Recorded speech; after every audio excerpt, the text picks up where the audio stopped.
Now I wanted to ask you about, now you guys are hip hop artists, but you're, number one, you're independent. Number two, you produce your own stuff, and your brand of hip hop is not, well, I don't want to say it's not commercial because it sounds good and you can, you know, play it on the radio, and I know you've had radio play, but it's not the run of the mill hip hop that we're hearing. You know, it's not gangster rap for sure.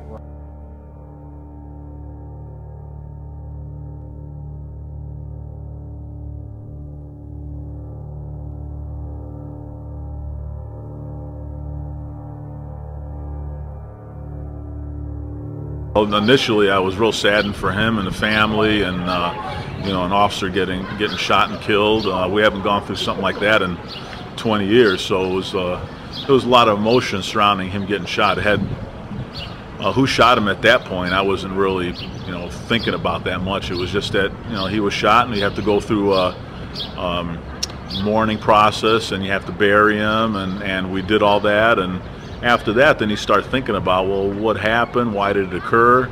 Is there something that precipitated the shooting? Is there something I can do personally? It was just that exploded, and it took rap to another place, and that place was a very negative place. And then all of a sudden, you weren't hearing like Curtis Blow anymore.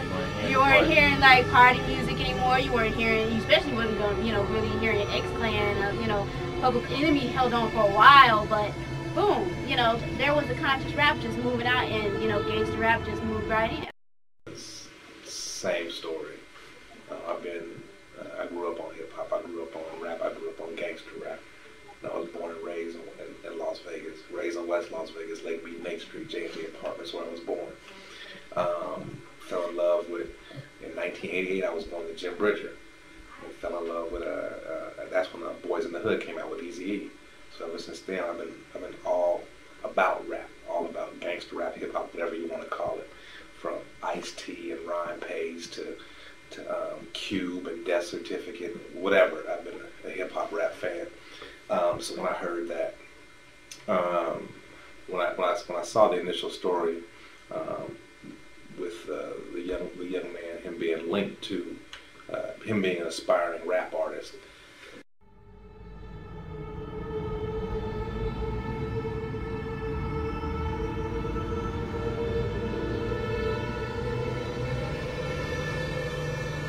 My initial reaction was that had nothing to do with what happened.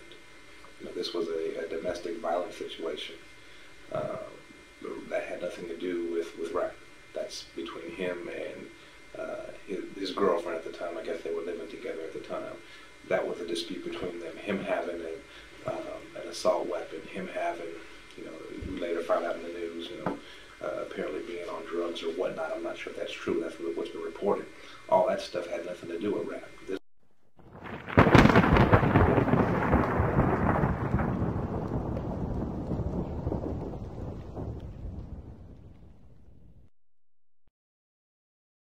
Well, the letter itself was very short. It was 103 words, 3 paragraphs long, but you know, if you read it closely, it's saying quite a bit.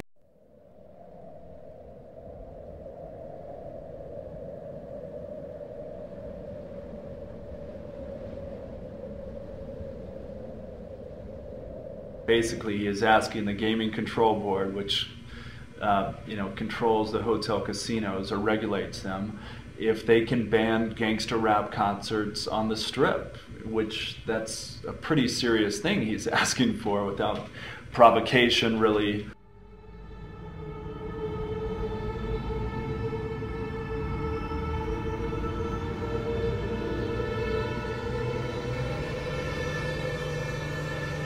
And that's when this whole discussion got associated with gangster rap music, and did that have an influence on it? I don't know, but you start thinking about those sorts of things. And then what clicked was several months ago there was a gangster rap concert at the Thompson Mack Center, and I talked to the gang officers that worked it, and they said it was pathetic. I mean, it was gangster thugs showing up, and there were there was dope, and this person brings out a police car that had bullet holes in it, and he's screaming about violence and killing people.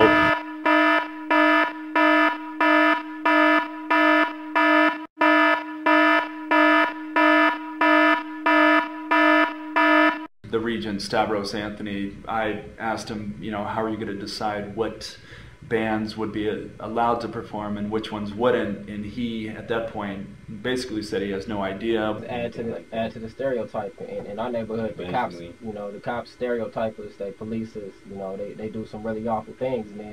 My reaction was sort of the same as when I first heard about the story. It's a lack of familiarity with the culture.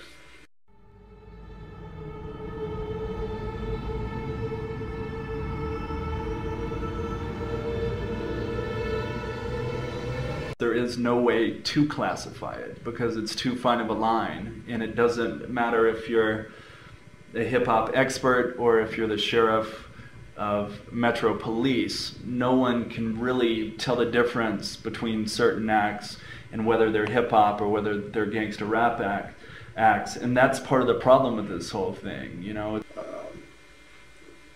People tend to group rap as one monolithic thing, sort of how, you know, African Americans have been viewed, you know, that there's one specific person or a leader for the black community when there's many.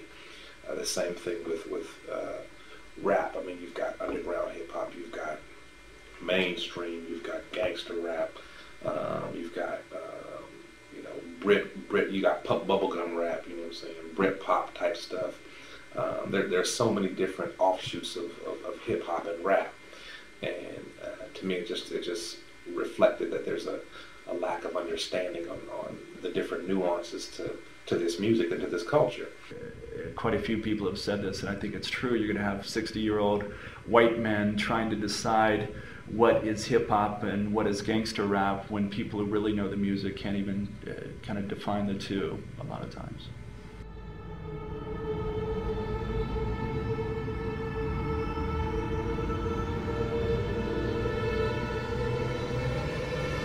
Again, I disagree with that. We're not talking about culture issues. The policy that I was recommending was very specific. If somebody's music or message promotes violent, felony, criminal activity such as murder, assault, killing police officers, raping women, if that's the message, I don't care what the culture is, if that's the message, they shouldn't be on our property.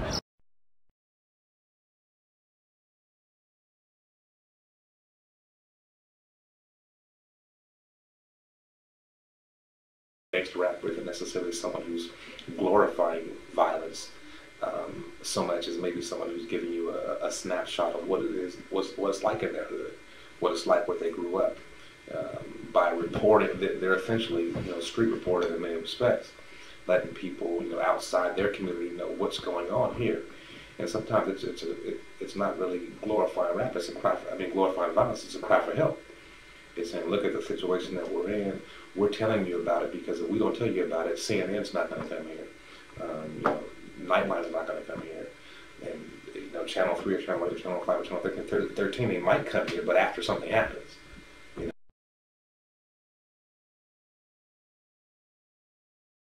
Personally, like, well, I grew up listening to NWA, and to me, at the time, NWA was, what they were talking about was really relevant. Like, their brand of, I mean, they were classified as gangster rap, but I mean, they're far removed from say like a 50 Cent, like, because though I listen to Public Enemy, you know, we are from the West Coast, and it's like we didn't have a voice, and a lot of the things that Public Enemy was talking about was things that was going on the East Coast, like with New York, and NWA was the first time that you heard about how the police do us out here on the West Coast, and a lot of to me, a lot of the music, as far as what we went through in our childhood and stuff, was very relevant, even more so than say like a Tribe Called Quest and whatnot. And